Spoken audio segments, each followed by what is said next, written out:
The South Korean government and the WFP have been working to provide 50,000 tons of rice aid to North Korea by September.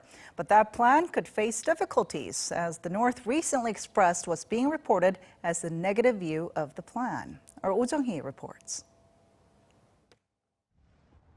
North Korea might be planning to reject rice aid from South Korea, blaming an upcoming Seoul-Washington joint military exercise. On Wednesday, South Korea's Unification Ministry said it learned through the WFP that the North showed a, quote, negative response about receiving 50,000 tons of rice from South Korea. Pyeongyang cited the South Korea-U.S. joint military exercise scheduled to take place next month.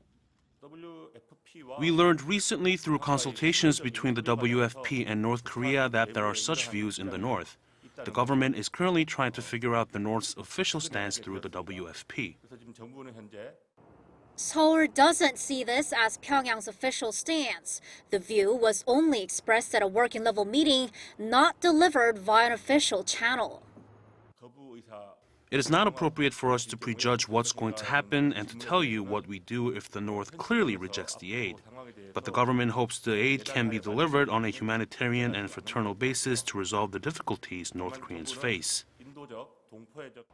In light of the North's worst food crisis in 10 years, Seoul had planned to provide 50,000 tons of rice to the regime by September this year and hoped to make the first shipment this month.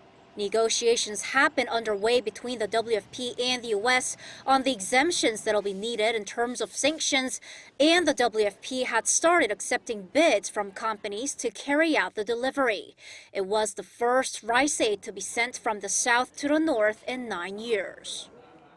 The North denounced Seoul and Washington for scheduling joint military exercise and has shown no signal of holding working-level denuclearization talks with the U.S. Now, with Seoul's food aid on the verge of being canceled, Seoul says the atmosphere on the Korean peninsula has stiffened, but it still hopes to send cross-border aid as soon as possible. Jung-hee, Arirang News.